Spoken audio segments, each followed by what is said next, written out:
दिनै सानसेनि रादाबखौ फरायदों आं खिथिखां ब्रह्म। दिनै बिटिआरनि हानि मेलानि गेजेरजों मावफुं सोद्रोमा रनजित बसुमतारिया गोबां सुबुंफोरनो हानि फोरमानलाइखौ राननानै होदों।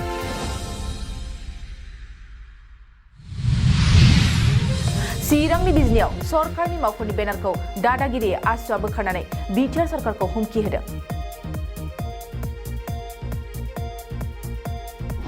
बिश्वनाथ जिल्ला एबसुनि खुंगा 6थि बोसोरसालिया जथुमा आरो दख'रा एबसुनि बोसोरसालिया जथुमाया जोबलांबाय।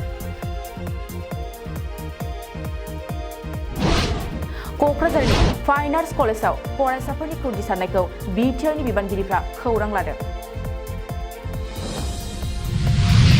1996 मायथाइयाव दाफुंजानाय बड'लेण्ड साहा आबादारिफोरनि रुफाथि मायथाइ फालिथाया जागायजेनबाय। मावफुं सोद्रोमा रनजित बसुमतारिया हाग्रामा महिलारि आरो रबिराम नार्जारीखौ गोख्रों रावजों सावरायदों। গুণামৰ লগত বুজাম। ৰবিৰাম এজন গুণামহ আছিলে, হাগ্ৰামা এজন গুণামহ আছিলে। এই গুণামহৰ যুঁজৰ কাৰণে আমাৰ সৰু সুৰা গছবোৰ ঘাঁহবোৰ শুকাই গৈছিলে, মৰি গৈছিলে সময়ত। खौसेथि बर' सुबुं आफादनि मावफुं मेलखौ दिनै सानसेनि मेलगोनां हाबाफारिजों खुंफुंदों।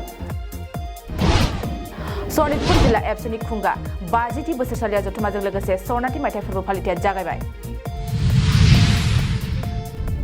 धेमाजिनि गगामुख नोलोबारि पन्चायतनि सिङाव थानाय बर' गामिनि रायजोफ्रा सरकारनि जेबो अनसुंथाइ मोनैनि अजद दैखांदों। दा लिथिंबो गैया, न'बो गैया, जों बेखौ मोनबानो गोसोआ सन्थुष्ट जागौमोन आरो सरकारनि जेबो अनुदान जोङो मोनफेरनाय जायाखै आरो। बड'लेण्ड सोमावसारनायनि गिबि मुंख्लं सुजित नार्जारीनि बिफा रुंसारि मंगलसिं नार्जारीनि गोथार सारादुखौ गाबोन खुंगोन।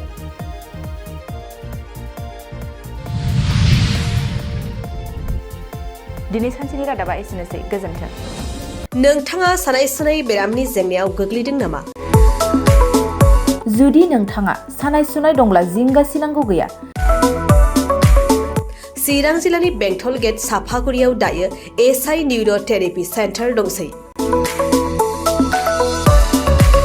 बे थेरापि सेन्टाराव नोंथाङा गोरलैयैनो देहानि सानाय सुनायखौ फाहामथाय लानो हागोन। बे आथिं सानायानो जाग्रोदों, ओमफ्राय जानाया एसे सिगांनिफ्रायनो जाखादों, ओमफ्राय बिदिनो गुबुन गुबुन मुलि जाबाबायदों, ओमफ्राय हामाखै। दिनैनि ट्रिटमेन्टआ नङा, आङो एसे मोजां मोनसिनबाय। जेरै सिं सानाय, आफादावरि सानाय, मोदोम जरा सानाय, आइजोफोरनि जेंना, खर' सानाय बायदि बेरामखौ फाहामनाय जायो। लोगोसेयैनो बे सेन्टाराव थानानै फाहामथाय लानो हानायनिबो सुबिदा खालामदों। नोंथांमोनहा एसआइ निउर' थेरापि सेन्टाराव फाहामथाय लानो गोसो दंब्ला नैबे मबाइल नम्बर 7620160459 नङाब्ला 9476